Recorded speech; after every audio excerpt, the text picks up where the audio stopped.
सिलगढीका विधायक डाक्टर शङ्कर घोषले ममतालाई कुशासनको प्रतीक बताए। ममताले राम भक्तहरूलाई दङ्गा गर्ने भनेकोमा घोषले यस्तो बयान दिएका हुन्। सिलगढीका विधायक डाक्टर शङ्कर घोषले भगवान राम सुशासनको प्रतीक अनि ममता ब्यानर्जीलाई कुशासनको प्रतीक भएको बताए।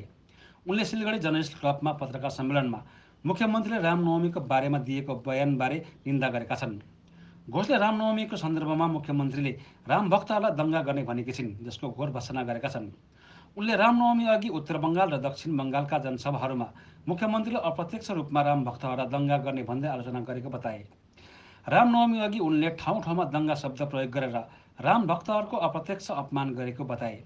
विधायक घोषले यस कुराको कडा विरोध गर्दै हरेक वर्ष झैँ यस वर्ष पनि रामनवमीको शोभायात्रा निकालिने बताएका छन्। उक्त पत्रकार सम्मेलनमा शङ्कर घोष बाहेक डाबग्राम फुलबारी विधानसभाका विधायक शिखा च्याटर्जी, मतिगढा नक्सलबारीका विधायक आनन्दमय बर्मन र अन्य नेताहरू उपस्थित रहेका थिए।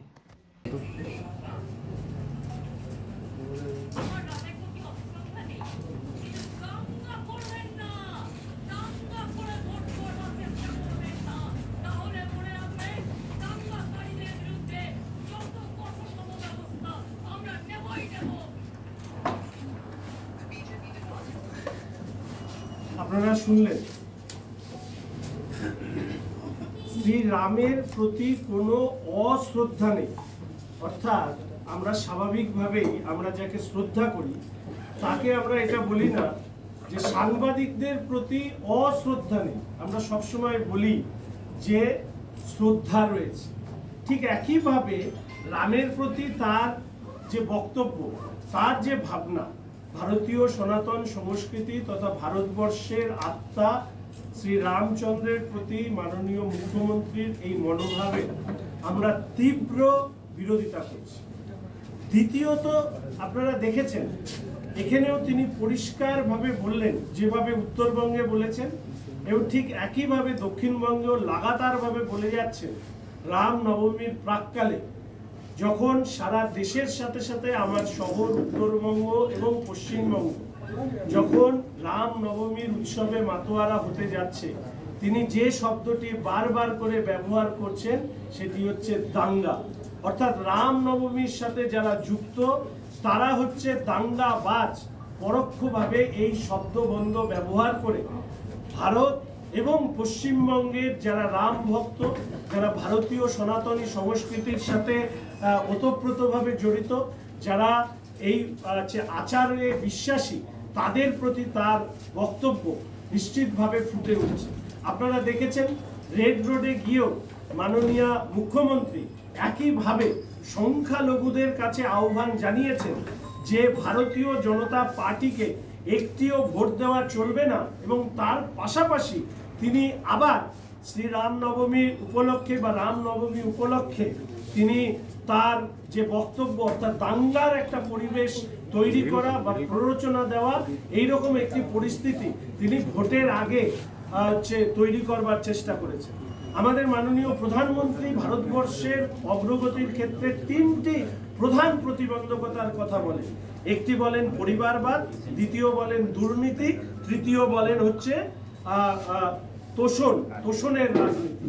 মাননীয় মুখ্যমন্ত্রী তোষণের রাজনীতি করতে গিয়ে রাম নবমী, রাম ভক্ত এবং ভারতীয় সনাতন সংস্কৃতির প্রতি যে অবমাননা করছেন, আমরা তার প্রতিবাদ জানাচ্ছি। আপনারা জানেন রাম হচ্ছে, শ্রীরাম হচ্ছে শৌর্য, শান্তি এবং সুশাসনের নিদর্শন। আমরা কথায় কথায় বলি যে রাম রাজত্বের প্রতিষ্ঠা হবে, এবং রাম রাজত্বে প্রজাদেরই কথা হচ্ছে সর্বাপেক্ষা গুরুত্বপূর্ণ। ফলে সেই সময় দাঁড়িয়ে আমরা যখন দেখতে পাই আমাদের পশ্চিমবঙ্গে একটা কুশাসন, এবং সেই কুশাসনের প্রতীক হচ্ছে রাজ্যের মাননীয় মুখ্যমন্ত্রী স্বয়ং শ্রীমতী মমতা ব্যানার্জি, তিনি যে কুশাসনের প্রতিষ্ঠা করেছেন, ফলে স্বাভাবিকভাবে রাম নবমীকে সামনে রেখে তিনি এই দাঙ্গার কথা বলে পশ্চিমবঙ্গের মধ্যে প্ররোচনার রাজনীতি করবার চেষ্টা করছেন, মানুষের মধ্যে বিভেদ তৈরি করবার চেষ্টা করছেন, এবং এইভাবে তিনি বারংবার ভোটের সময় বা ভোটের আগে পরে শুধুমাত্র সংখ্যালঘু মানুষের তিনি ভোট পাবার লক্ষ্যে এই কাজ করছেন।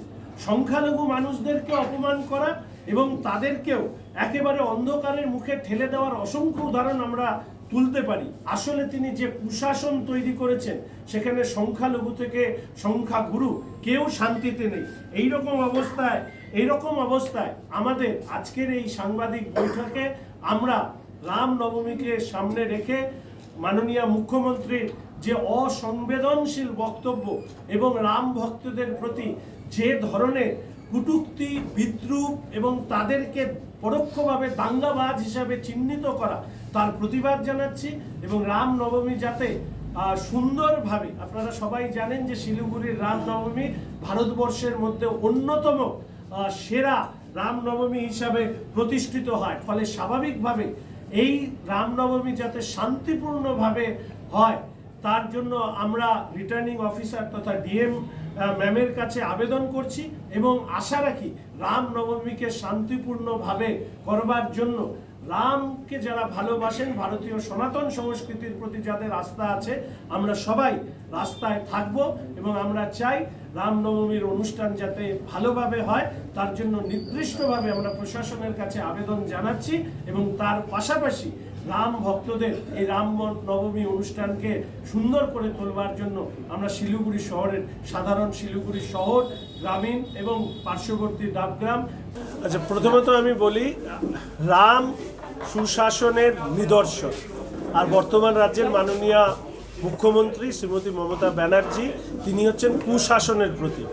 তা সুশাসন যিনি করেছেন, প্রতিষ্ঠা করে দেখিয়ে দিয়েছেন, তার প্রতি শ্রদ্ধা জ্ঞাপন করা এবং রামনবমী প্রতি বছর যেভাবে উৎসবের আমেজে পালিত হচ্ছে তা দেখে তিনি ভীত হয়ে পড়ছেন।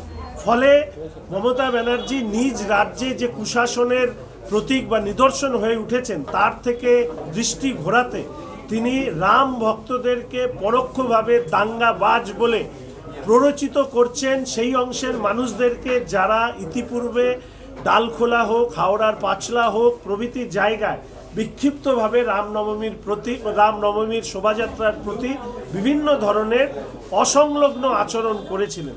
ফলে আমরা রামনবমীর প্রাক্কালে একদিকে যেরকম রাম ভক্তদের সাথে দাঁড়িয়ে এই রামনবমীর মিছিল, যে বছর রাম মন্দির প্রতিষ্ঠা হয়েছে বা রামের যে প্রাণ প্রতিষ্ঠা হয়েছে, সেই বছরে যে মিছিলে যোগদান করবার জন্য একদিকে যেরকম আনন্দে অধীরভাবে অপেক্ষা করছি, আরেকদিকে মাননীয় মুখ্যমন্ত্রী তিনি যেভাবে রাম ভক্তদেরকে দাঙ্গাবাজ হিসাবে চিহ্নিত করছে তার প্রতিবাদ করছি। এবং পাশাপাশি নির্বাচন কমিশনের কাছে আহ্বান এবং অনুরোধ রাখছি, যেহেতু মডেল কোড অফ কন্ডাক্ট চালু হয়ে গেছে, প্রশাসনিক দায়িত্ব নির্বাচন কমিশনের উপরে রয়েছে, এই রামনবমীর শোভাযাত্রা যাতে সুন্দরভাবে পালিত করে বা পালিত হয় এই ব্যাপারে যথেষ্ট সুরক্ষা যাতে থাকে। প্রয়োজনে সাধারণ পুলিশ প্রশাসনের পাশাপাশি কেন্দ্রীয় বাহিনীর উপস্থিতি যদি তারা মনে করে মুখ্যমন্ত্রীর এই দাঙ্গা বাঁধানোর যে পরিকল্পনা তিনি যেটা নিয়েছেন বা পরোক্ষভাবে দাঙ্গা বাঁধানোর জন্য তিনি প্ররোচনা দিচ্ছেন, তা বন্ধ করে রামনবমীর শোভাযাত্রার সাথে সুন্দরভাবে হয় সেটাকে নির্দিষ্ট করার দায়িত্ব হচ্ছে রাজ্য নির্বাচন কেন্দ্রীয় নির্বাচন কমিশন বা ইসিএ, তারা সেটা করুক, এটুকুই আমরা চাই। ঠিক আছে, সরি একটু অনেকটা লম্বা হয়ে গেছে।